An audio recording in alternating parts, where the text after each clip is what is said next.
I had Edward stay and sleep in one of the guest chambers that night, and in the morning he seemed calmer. We discussed certain possible arrangements for his moving back into the Derby mansion, and I hoped he would lose no time in making the change. He did not call the next evening, but I saw him frequently during the ensuing weeks. We talked as little as possible about strange and unpleasant things, but discussed the renovation of the old Derby house and the travels which Edward promised to take with my son and me the following summer.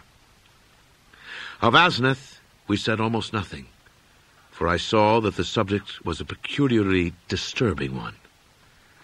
Gossip, of course, was rife, but that was no novelty in connection with the strange menage at the old Crowninshield house.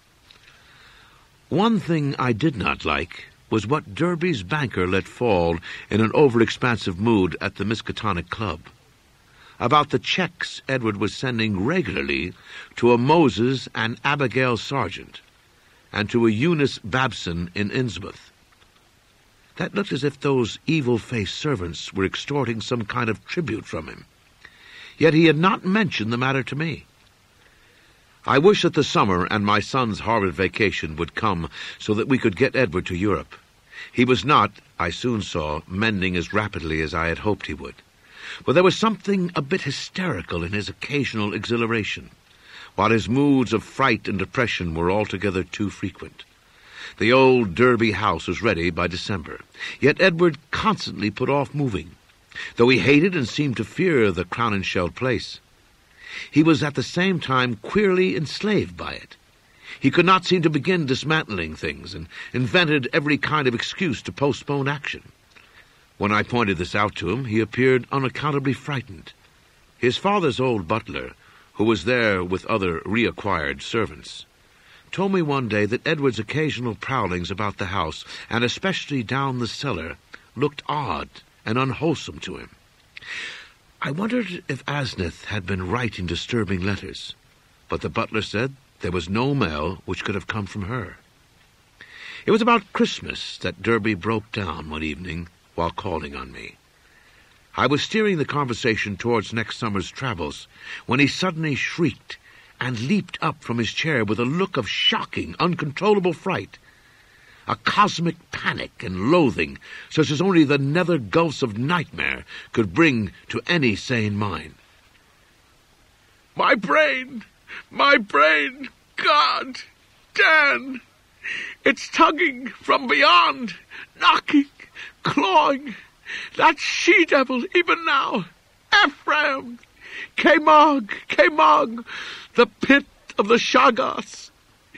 Aya Shub Nigaruth, the goat with 1,000 young. The flame, beyond body, beyond life, in the earth, oh God! I pulled him back to his chair and poured some wine down his throat as his frenzy sank to a dull apathy. He did not resist, but kept his lips moving as if talking to himself. Presently I realized that he was trying to talk to me, and bent my ear to his mouth to catch the feeble words. Again, she's trying. I might have known. Nothing can stop that force, not distance, nor magic, nor death. It comes and comes, mostly in the night. I can't leave. It's horrible. Oh, God. Dan, if you only knew as I do just how horrible it is. When he had slumped down into a stupor, I propped him with pillows and let normal sleep overtake him. I did not call a doctor, for I knew what would be said of his sanity, and I wished to give nature a chance if I possibly could. He waked at midnight, and I put him to bed upstairs. But he was gone by morning.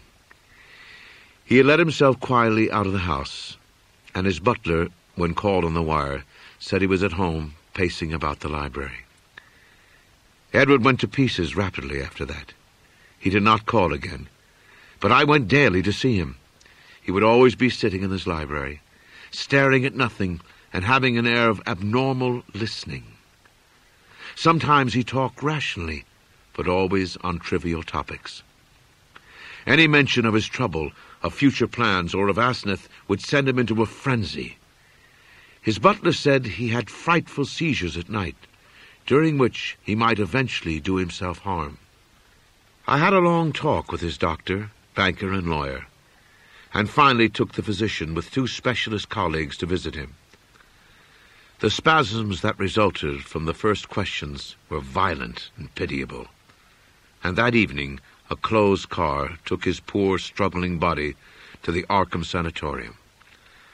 I was made his guardian and called on him twice weekly, almost weeping to hear his wild shrieks, awesome whispers, and dreadful droning repetitions of such phrases as, "I had to do it. I had to do it. It'll get me. It'll get me. Down there in the dark. Mother, Mother, Dad, save me, save me." How much hope of recovery there was, no one could say. But I tried my best to be optimistic.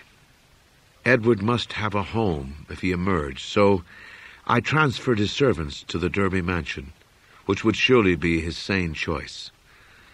What to do about the Crown and Shell place with its complex arrangements and collections of utterly inexplicable objects, I could not decide, so left it momentarily untouched, telling the Derby household to go over and dust rooms once a week, and ordering the furnace man to have a fire on those days. The final nightmare came before Candlemas, heralded in cruel irony by a false gleam of hope.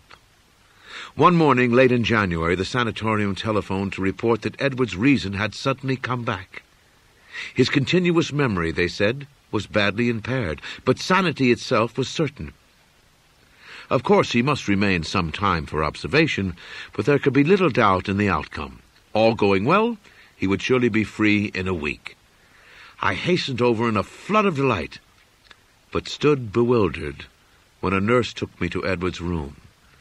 The patient rose to greet me, extending his hand with a polite smile, but I saw in an instant that he bore the strangely energized personality which had seemed so foreign to his own nature, the competent personality I had found so vaguely horrible, and which Edward himself had once vowed was the intruding soul of his wife. There was the same blazing vision, so like Asneth and old Ephraim's, and the same firm mouth, and when he spoke, I could sense the same grim, pervasive irony in his voice, the deep irony so redolent of potential evil. This was the person who had driven my car through the night 5 months before, the person I had not seen since that brief call when he had forgotten the old-time doorbell signal and stirred such nebulous fears in me. And now he filled me with the same dim feeling of blasphemous alienage and ineffable cosmic hideousness. He spoke affably of arrangements for release, and there was nothing for me to do but assent, despite some remarkable gaps in his recent memories. Yet I felt something was terribly, inexplicably wrong and abnormal. There were horrors in this thing that I could not reach. This was a sane person, but was it indeed the Edward Derby I had known? If not, who or what was it? And where was Edward? Ought it to be free or confined? Or ought it to be extirpated from the face of the earth? There was a hint of the abysmally sardonic in everything the creature said. The Asneth-like eyes lent a special and baffling mockery to certain words about the early liberty earned by an especially close confinement. I must have behaved very awkwardly, and was glad to beat a retreat. All that day and the next, I racked my brain over the problem. What had happened? What sort of mind looked out through those alien eyes in Edward's face? I could think of nothing but this dimly terrible enigma, and I gave up all efforts to perform my usual work. The second morning, the hospital called up to say that the recovered patient was unchanged, and by evening I was close to a nervous collapse, a state, I admit, though others will vow it colored my subsequent vision. I have nothing to say on this point, except that no madness of mine could account for all the evidence.